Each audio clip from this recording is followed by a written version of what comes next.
जय महाकाल। प्रणाम भक्तजनों। आज मैं काल भैरव की कथा लेकर आई हूँ। हर साल मार्गशीर्ष माह में कृष्ण पक्ष की अष्टमी पर काल भैरव जयंती का पावन पर्व मनाया जाता है। धार्मिक कथाओं के अनुसार इसी दिन भगवान शिव ने काल भैरव का अवतार लिया था। आइए मैं आपको यह पावन कथा सुनाती हूँ। पुराणों के अनुसार जब ब्रह्मा और विष्णु में विवाद उत्पन्न हुआ और दोनों एक दूसरे को अपना पुत्र बता रहे थे, अर्थात विष्णु कहते कि ब्रह्मा का जन्म उनसे हुआ है और ब्रह्मा कहते कि विष्णु का जन्म उनसे हुआ है। इसी बीच उनके मध्य में एक अग्नि स्तंभ प्रकट हुआ, जिसने उन दोनों से कहा कि आप दोनों में से जो भी इस अग्नि स्तंभ का ओर या छोर पता लगा लेगा वही बड़ा होगा और वही सर्वत्र पूज्य होगा। ब्रह्मा ने एक हंस का रूप धारण किया और विष्णु ने एक वराह का रूप धारण किया। ब्रह्मा ने ऊपर और विष्णु ने नीचे की ओर प्रस्थान किया। एक समय आने के बाद श्री हरि विष्णु ने यह मान लिया कि इस अग्नि का स्तंभ का कोई अंत नहीं है, परंतु ब्रह्मदेव किसी भी कीमत पर अपनी पराजय मानने को तैयार नहीं थे। कुछ ऊपर पहुंचने पर उन्हें वहां केतकी नामक एक पुष्प मिला। उन्होंने उससे कहा कि यदि तुम मेरा समर्थन करो तो मैं तुम्हें सबसे महत्वपूर्ण पुष्प की उपाधि प्रदान करूंगा। केतकी ने ब्रह्मा की यह बात स्वीकार कर ली और उस पुष्प को लेकर ब्रह्मदेव वापस नीचे आ गए।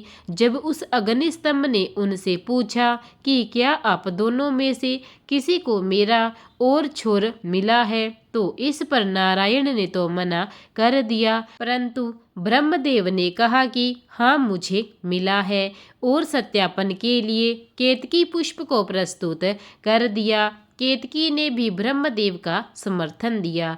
तब उस अग्नि स्तंभ ने एक पुरुष की आकृति ग्रहण की और प्रकट हुए महाकाल महारुद्र भगवान शिव।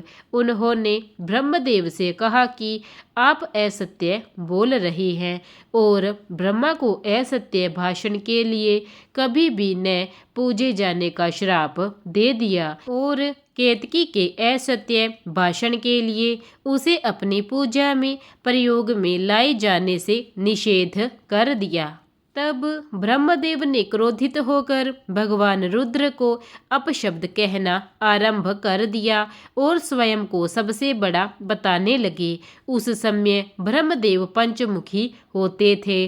तब भगवान शिव को आभास हुआ कि ब्रह्मदेव में अहंकार व्याप्त हो रहा है और सृष्टि की रचना में यदि सृष्टि रचना से पूर्व ही अहंकार व्याप्त हो गया तो असमय ही संपूर्ण सृष्टि अहंकार के भाव से ग्रसित हो जाएगी। इसलिए उन्होंने अहंकार रूपी ब्रह्मदेव के उस पांचवें सर को काटने का निर्णय लिया, परंतु इसमें भी एक समस्या थी कि भगवान शिव इस बात को जानते थे कि यदि उन्होंने ब्रह्मदेव का सर काटा तो उन्हें ब्रह्म हत्या का दोष लगेगा और यदि उन्हें ब्रह्म हत्या का दोष लगा तो उसमें उलझकर वे त्रिमूर्ति से अलग हो जाएंगे और असंतुलन व्याप्त होगा। इसी कारण सर्वसमर्थ भगवान रुद्र ने अपने ही अंश से एक ऐसे विकराल गण को उत्पन्न किया जो कृष्ण वर्ण के थे,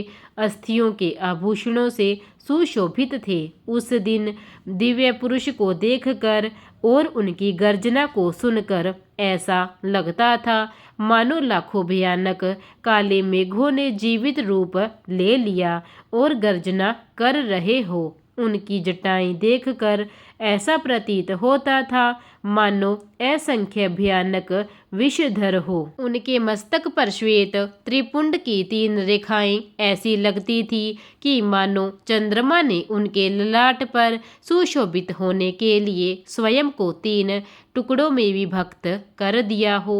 उन परम उग्र देवता की लंबी भुजाएं ऐसी लगती थी मानो लोह स्तंभ हो। भयानक अष्ट महानाग जिनका यज्ञोपवीत बने इतरा रहे हो। कमर पर बंधे मोटे मोटे घुंघरुओं से ऐसी आवाज आ रही थी कि जिससे हृदय विदीर्ण हो जाए। उस महाकाय महाबाहु गण को भगवान शिव ने स्पष्ट शब्दों में कहा कि ब्रह्मदेव के 5वें सर का छेदन कर दो। इतना सुनते ही उस वीर ने आव देखा न ताव अपने नाखूनों के ही एक प्रहार से ब्रह्मा का 5वां सर उखाड़ लिया, परंतु वो सर उनके हाथ में ही चिपक गया। जब उन्होंने भगवान शिव से इसका कारण पूछा तो उन्होंने उनसे कहा कि ये केवल ब्रह्मा का सिर नहीं है, अपितु ब्रह्म हत्या है। इस ब्रह्म हत्या के फलस्वरूप तुम्हें श्रापित होना पड़ेगा। उन्होंने कहा कि तुमने ब्रह्मा के सिर को काटकर इस सृष्टि को अहंकार से रक्षा की है, अतः आज से तुम्हारा नाम भैरव होगा। अब तुम जाओ और ब्रह्मा के इस सिर को लेकर सृष्टि में विचरण करो, और जहाँ भी यह सर तुम्हारे हाथ से छूट जाएगा वहीं तुम रुक जाना और स्थापित हो जाना। उनके बाद भैरव ने उस सर को हाथ में लेकर सृष्टि के चक्कर लगाने शुरू किए। वो सारी सृष्टि में अनंत काल तक भ्रमण करते रहे, परंतु कहीं भी वो सर उनके हाथ से नहीं छूटा। परंतु सृष्टि के चक्कर लगाते लगाते उनकी गति इतनी तीव्र हो गई कि वो समय से भी आगे निकल गए। जब भगवान नारायण के कर्ण कुंडल गिरे और काशी नगरी स्थापित हुई, तब वहां पर भगवान भैरव के हाथ से ब्रह्मदेव का वो कपाल छूट गया। तब भगवान भैरव वहीं रुक गए और तब भगवान शिव प्रकट हुए। उन्होंने उनसे कहा कि ये मेरी प्रिय काशी नगरी है और आज से तुम इसके संरक्षक रूप में यहाँ स्थापित हो, परंतु तुम्हें इस काशी नगरी में केवल पैर के एक अंगूठे के बराबर स्थान मिलेगा और तुम्हें इसी ब्रह्म कपाल में भोजन करना होगा। तुम्हें अपनी तीव्र गति के कारण समय से भी आगे चले गए थे, अर्थात तुमने काल चक्र पर भी विजय प्राप्त की है। इस कारण आज से तुम काल भैरव के नाम से जाने जाओगे। इसी प्रकार यह कथा काल भैरव की कथा यहीं समाप्त हुई। प्रेम से बोलिए काल भैरव की जय, महाकाल की जय। प्रिय भक्तजनों, अगर कथा अच्छी लगी हो तो कथा को लाइक और चैनल को सब्सक्राइब जरूर करें। धन्यवाद।